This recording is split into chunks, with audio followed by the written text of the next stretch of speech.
Oh man, my husband, he has this girl best friend, and I've been overlooking it because he tells me, "Oh honey, I don't have any feelings for her. Ew, she's like my sister. We've been friends forever." Well, you know what? If she's your friend, why she's buying you all these expensive watches, ties, all these luxury brands, and I see the way she looks at him. I'm not stupid. I know a woman's instinct. I am one. Anyways, you guys, stay tuned. This is a wild story. I've read a lot of stories about a problematic girl best friend, but I didn't think it'd happen to me. Hey guys, I'm currently in my 30s, working in a talent agency. I was brought up by my grandmother amidst financial struggles. I remained grounded and value my humble beginnings, so I don't show off my success to anyone. My husband, let's call him Jack, has a very, very problematic friend. Let's call her Emily. She's been causing so much drama that I'm starting to regret not having taken the friendship more seriously before getting married. So, before going into detail, I just want to clarify that my husband and I love each other very much. We met during a networking event 3 years ago, and the relationship has been incredibly loving. We both work in a show business. I'm a manager at a talent agency, and he's a sound engineer. His family loves me, and when we got married a year ago, his mom made even a traditional bracelet in his culture. He's a second-generation immigrant. She said she wanted to make me feel loved even though my parents could not be there on my wedding day. This is because they had a fatal car accident when I was a kid. Well, I was raised by my grandmother, but she sadly passed away just a few years ago as well. My husband and his family became the only family that I have. Now, I guess here is where Emily and I clash. Our backgrounds are completely different from each other. I value my humble childhood and honestly take pride in how far I've come. So it's not like I'm jealous of her, but it is the truth that Emily has had it easy from the very beginning. Jack told me that she grew up in a rich family. Her grandfather used to own a huge coal mine, which seemed to have made him enough money for generations. Emily is very, very big on appearance, and I guess that rubbed me the wrong way. I don't like people who boast too much, especially about things they didn't even earn themselves, am I right?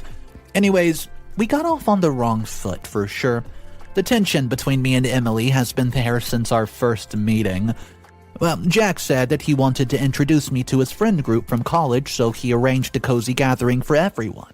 It was quite a big group, around 10 to 12 people, because my husband was a very outgoing guy in college. Emily showed up late and immediately jumped at my husband the second she walked in.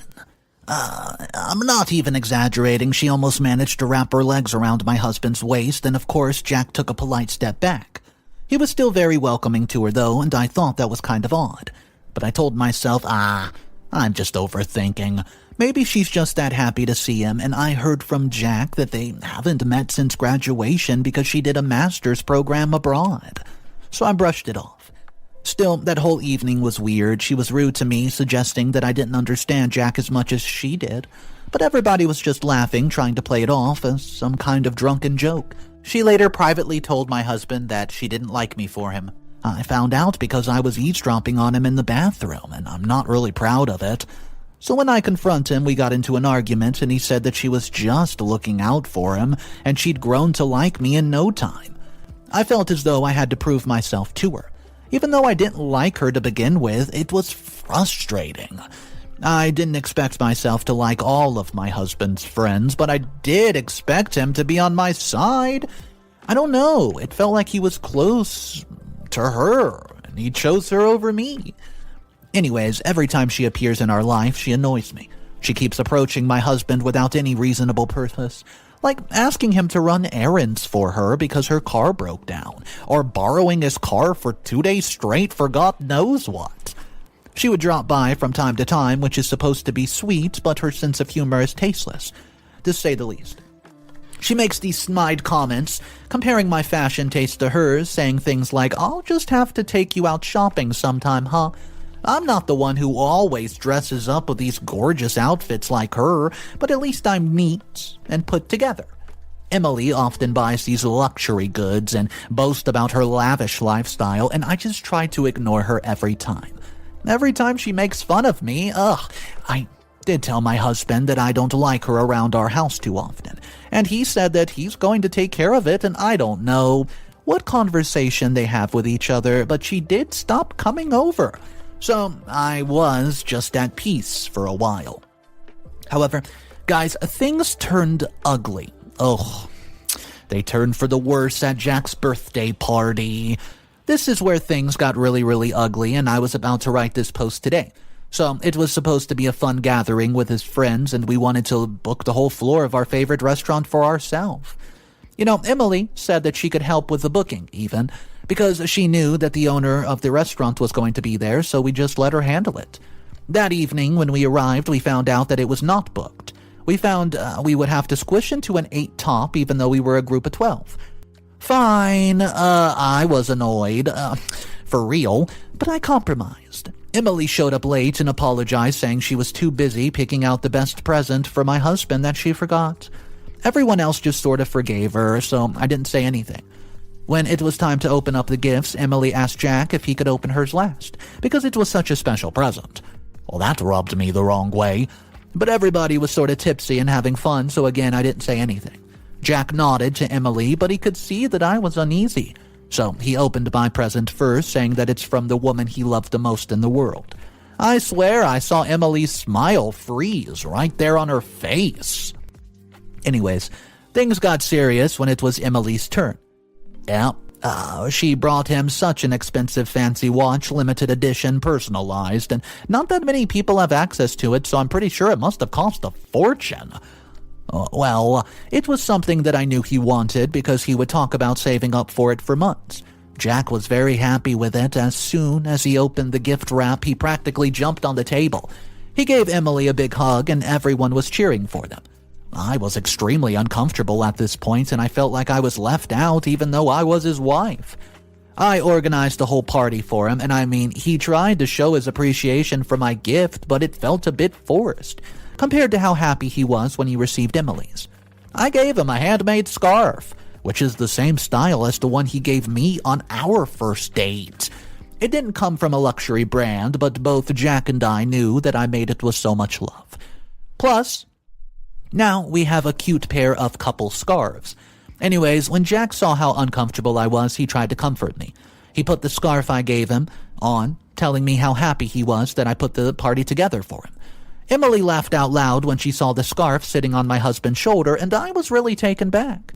But I guess she was too drunk to understand that she was being inappropriate, and she yelled, "It looks horrible on you," and then turned to me and went, "You should have done better." Most people started to feel awkward, but some were too drunk to understand what was even happening. So they laughed along with Emily, and I was just livid at this point, I got closer to her and shoved her right in the shoulder. It wasn't like a push, it was just a frustration that this girl thought she could do anything she wanted. And I told her, "Get it together, you're being inappropriate." To my surprise, the girl started to cry. That's right. Some friends were concerned, so they got closer to comfort her, but that only made it worse, and she then grabbed my shirt and asked why I was so mean to her. Even though she was just trying to be nice. I pushed her away, but the girl was drunk, so she lost her balance and she ended up throwing up at the table next to us. It was hideous. The guy on the table was also drunk and got up to teach Emily a lesson. He was grabbing her and hair, and everyone intervened and broke them up. The police had to be called, and yeah, it was a mess to say the least. As if it wasn't bad enough, Jack blamed me for ruining his birthday on our way home. I was really disappointed. I can't believe that my husband can let this girl insult his wife like that, let alone take her side. We had a huge fight, and I gave him an ultimatum. Cut contact with her or I'll move out. He hasn't given me an answer, and he slept in the guest room that night, and it's been 2 days now, and we haven't talked to each other. He's giving me the silent treatment, but I don't want to change my mind. What should I do now? I don't understand why he can just overlook these qualities in her. Update number 1. Oh, hey everyone, I do want to say thank you for all the comments. I was meaning to write an update so much sooner, but I've been very busy at work and I just didn't have the time for it. So here I am writing an update 4 months later. Long story short, Jack and I are doing better now. When I asked Jack to cut contact with Emily, he didn't talk to me for like 3 days. I didn't talk to him either, and we were just roommates who happened to share their last names. It was hard, but I didn't want to back down. I've been having problems with Emily for a long time now, and I know that if I didn't address it then, I would never be able to do it. On the fourth day, something happened. There was an opportunity for me to move to another city and work on a project with a new branch that my agency just opened. It's a really good deal because the pay is amazing, and if things go well with the project, it's highly likely that I'll get a promotion. I wanted to go, but that also meant that I would have to leave Jack for 2 months. I mean, it's not that bad because I would not be far away. It's only a 3-hour drive, so we could still see each other on the weekends. But I was a bit concerned because we were obviously going through a tough patch. And I don't know if some distance is good for us right now, you know? Well, anyways, I finally broke the silence and told him that I only had a few days to think about this. I just needed to get back to my boss by the beginning of the next week and tell him if I wanted to go. My husband unexpectedly was very supportive. He even apologized for being unable to communicate his feelings and stressing me out. And I told him about my concerns, and he said that he thinks some distance could be a good thing for us. Then he asked me to give him a few more days to sort things out with Emily. So, the next day, I went into the office and told my boss that I'm picking up on the project. A few days later, Jack finally gave in and told me that he's going to cut contact with Emily. He apologized for having given me the silent treatment and explained that it's just hard for him to let go of one of his closest friends. He would have to explain this to his friend group too, so it's not really easy on him at all. But he had taken care of everything. Things have been so much better for us ever since, so I moved and Jack was very supportive of me throughout the whole process. He drove through hours to see me every weekend, and he was very romantic. He would buy me flowers, take me out to dinner, and overall become a lot more affectionate. I was really busy with work because I want to give this project my all, but it was very reassuring to know that I have someone in my corner like Jack. I don't have to worry about anything and focus on work, and Emily actually respected the fact that my husband wanted no contact with her. She didn't call, she didn't text, she didn't come over ever again, and I guess she was also embarrassed about what happened at the restaurant. Anyways, I hope that was what you were looking for. When I wrote the first post, I didn't expect things to look up so quickly, but here I am. Thanks again, guys, for all your help and support. Updates number 2.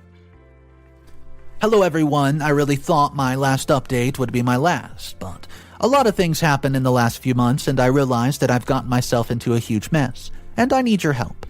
So, the 2 months that I spent in another city was really amazing. I got to focus on work, which is something that I'm very passionate about, and Jack was being more than supportive of me. I thought he was just trying to make up for me, but now I'm not sure if that was indeed his intentions anymore. So, a few days after I got back to my hometown, Emily called. Jack picked up and turned on the speakerphone so I could listen in. Their conversation made me believe that this was the first time that they had talked in months. Emily was obviously embarrassed to talk about what happened at Jack's birthday party, and I kind of felt bad for them. Anyways, after some small chit-chat, Emily explained why she decided to reach out to Jack. Even though she knew it would be inappropriate, she admitted to having a drinking problem, and explained why she was constantly acting out in public. Well, both my husband and I were surprised to hear it. We knew Emily had a weird sense of humor, and could be feisty sometimes, but we did not expect it to be alcohol addiction. Then she claimed to have sobered up in the last few months, and she said that the incident was so embarrassing. It motivated her to change, and she's now having a happy relationship with a new guy named Alex, who helped her through everything. My husband congratulated her on her new relationship, and then she said that she wanted the 4 of us to meet up so that she could officially apologize to me. It's still hard for me to believe that she was, sincere, but I wanted to give her the benefit of the doubt and give a chance. I'd never seen her so desperate and apologetic before. Plus, I didn't want to be that woman who forbids her partners from having close female friends. So I figured reconciling with her is the best thing to do for Jack. And so, I reluctantly agreed just to go meet with Emily and Alex for dinner. My husband said he's going to make the reservation this time, so I let him organize everything. I was held up in my office, so when I arrived at the place, the 3 of them were already there. Surprisingly, the moment I walked in, I realized I knew who Emily's new boyfriend was. We worked for the same agency. He's new, so he hasn't been introduced to me yet, and we worked in a different department, and plus I was just away for over 2 months, But I was certain that I had seen his file on my boss's desk. I'd heard great things about him at work, and people have been impressed with his talent for sales. I was quite happy for Emily because he seemed like she met a decent guy. Finally, with a decent job. I didn't mention being Alex's boss during dinner because I didn't think it was a good time. Plus, it would have made things a bit awkward for him, and Emily's apology had already made things tense enough. And I was going to be officially introduced to him anyways, so it's not like it's a secret. But here's the problem. When I later met Alex at work, the guy seemed embarrassed, almost alert, to see me there. He was so friendly and charismatic the night before, but for some reason he was really taken aback that I was his boss. A few weeks after that, I received a report about a maxed-out company card, and I realized it belongs to Alex. I knew, as his boss, I need to handle it. But as Emily's friend, at least that's why we're trying to be, I didn't know what the best course of action would have been, so I called Alex into my office and confronted him almost immediately. The guy admitted to having used it to buy his girlfriend all sorts of luxury goods. It was as if he knew he would get caught sooner or later. I said I had to fire you, bro. He starts to cry, saying this job is the only thing he has. Then he begged me not to tell my husband or Emily about this. He said he needed time, but he would definitely pay the company back, and he also asked if I could do him a favor and not file a lawsuit. If I do, his life would be over. So, I worked out a deal with my boss, and we decided that we're not going to sue him. But Alex would have to take out a loan from the bank to pay us back, and I fired him anyways. But I still felt bad for the guy, and I asked him to grab a cup of coffee with me and see if I can help him with anything. I don't know why, but I just had a hunch that something is wrong and I needed to figure out what. Now, I'm supposed to meet with him tomorrow. A few hours ago, my husband accidentally saw my digital calendar and asked me who I was meeting with, and it was a relief that I didn't leave Alex's name on there. I said that I was meeting a coworker, and my husband laughed and said, "Oh, you're not meeting Alex alone, are you?" Well, I was a bit taken aback, so I didn't say anything, and my husband realized how weird he was being. He was trying to smooth things over by saying, "I mean, 'cause he's your coworker, and we've all gone out before." I brushed it off. Is it just me, or is something weird going on? And my husband's involved? I feel bad for having lied to him, but I had a feeling that I shouldn't tell him everything. Should I bring a voice recorder or something with me tomorrow? Just to be safe? I mean, I don't know why, but I'm so anxious about this. Update number 3. Hey guys, I just got back from the meeting with Alex, and there's way too many things I have to get off my chest, but long story short, I think my husband might be an absolute cheater. That's right. I think that he's cheating on me. Anyways, guys, Alex admitted to fraud. Said that making use of the company card was the only way for him to afford dating Emily, and she's into all sorts of fancy things. And she makes a fuss whenever Alex refused to buy her expensive presents, and I asked him why she wanted him to buy her stuff, while her family is very wealthy and she could probably just afford all that stuff herself. Well, that's where Alex revealed to me that her family is sort of broke, man. They're still living off her grandfather's fortune, but they've not been able to make any money on it. Both her parents tried to invest and open up their own business, but they failed miserably. So now if they're lucky, her grandfather's money could probably last them for another, few years. Emily's parents have stopped her from buying all the luxury goods for a while now. I was surprised considering how Emily always, and I mean always, wears all this sort of fancy clothing, and she used to belittle me for not being able to dress up like she does. Well, that does explain her drinking problems. I'm sure it's been a huge stress for her to have changed the way she spends money and, lives her life. Yeah, but at that point, one thing did not add up to me. I asked Alex why he stayed in such a toxic relationship where Emily's obviously taking advantage. That was when he started crying again. He said that she wasn't just asking for expensive presents. She made him pay for their rent, food, and travels, and just last week she made him pay for her brother's driving lessons for no reason. She bragged about him with her family, saying that Alex is so wealthy, hardworking, and in love with her that he would pay for anything that she asks for. It still didn't make sense to me why Alex stayed in that relationship. Just to keep his image up to her family? It didn't make any sense to me, so I pushed him. I said that if he didn't tell me the whole truth, I could not help him. He looked at me for a very long time and made a confession, one that left me shocked even now. He revealed to me that he has been abused by Emily from the get-go. The girl knew his secret.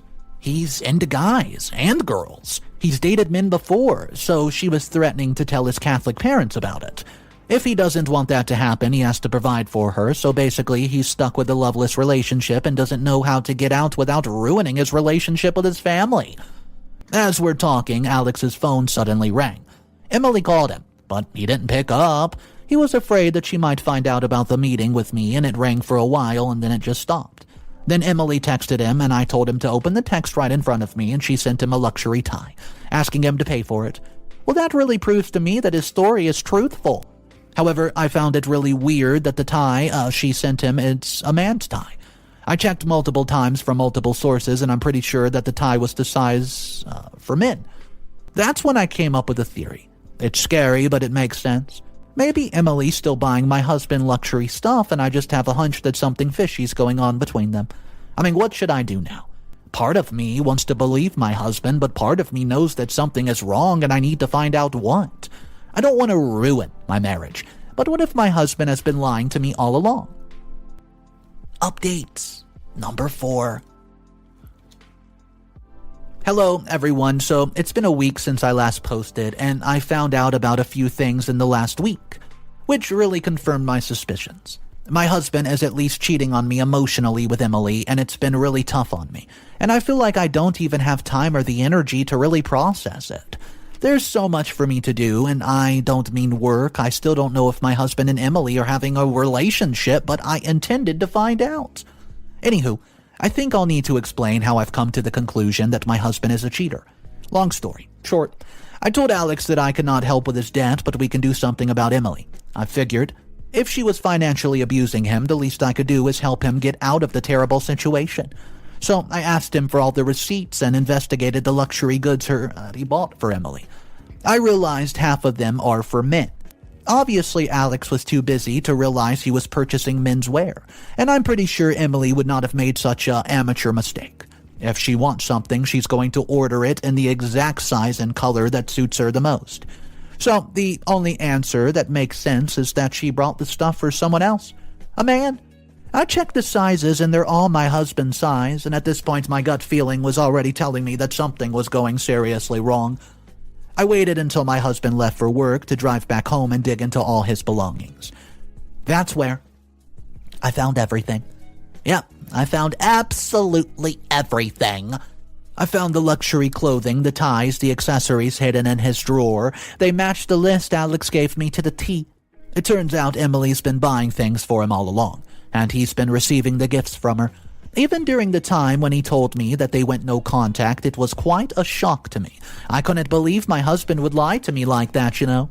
I'm sick to my stomach just thinking about how the love of my life has been unfaithful to me. I told Alex what I found out, and he asked what I wanted to do. I honestly don't know. I despise them, but I don't know what to do about it. This is a total nightmare. I mean, what should I do now? Should I just confront my husband and Emily? I have a feeling that he would lie again, and I wouldn't be able to trust my husband ever again. I need to figure out if they're indeed having a romantic relationship, but I don't know how. Final updates. Oh, hey guys, it's me. I'm back. Well, I'm sorry it took so much time to write the update. I was meaning to wrap it up sooner, but dealing with your husband's affair with his best friend has not been easy on me. 8 months later, here I am, and I'm in a much better place. This is probably the last update before I leave it and move on. But what happened? It was a literal mess. So after sitting with my anger for a bit, I decided to act. On one hand, I'm not a saint, and I could not forgive my husband or Emily without a proper showdown. On the other hand, Alex was still in a tough spot, and I wanted to do something about the situation. So I asked Alex to help me organize a family gathering, and later asked Emily to come and help out. Of course, Jack was there too. Nobody knew that Alex got fired at work, and everybody was carrying on like nothing ever happened. Emily was even trying to give me fake compliments on my outfits and decorations, but I took them, and she wouldn't be friendly for too long anyways. When we were decorating the house, I pretended to have an emergency at work and called Alex to leave with me. Of course, I've already asked Jack's family to gather around because it's a surprise party for them. I told them that he's been stressed later and I wanted to organize an early birthday gathering just for fun. Nobody knew. I planted a camera in the bedroom just so I could see what exactly happened that moment. Alex and I left together for work emergencies. We didn't have to wait for long because 10 minutes later we barged into the rest of the family, catching my husband and Emily in the act. Yeah, it was horrific. People gasping, awing, Emily crying, Jack repeatedly apologizing. He didn't even know that I set him up. Bada bing, bada boom. I filed for divorce right after that, and Jack's family was supportive of me. There was no excuse for his behavior. They even sued Emily, but the claim didn't hold up. So they only managed to put her into a rehabilitation center. You guessed it, her drinking problem did not go away like she said it did. Jack, on the other hand, had to pay me a decent amount of alimony. I'm not complaining at all. I moved to another city and got promoted to manager at the new branch. Life is good. I hired Alex for a junior position and monitor him very closely to avoid the same thing happening. He's been on his best behavior, though, and he still has to pay off his debt, but the guy is really hardworking, and I'm just glad I could help out.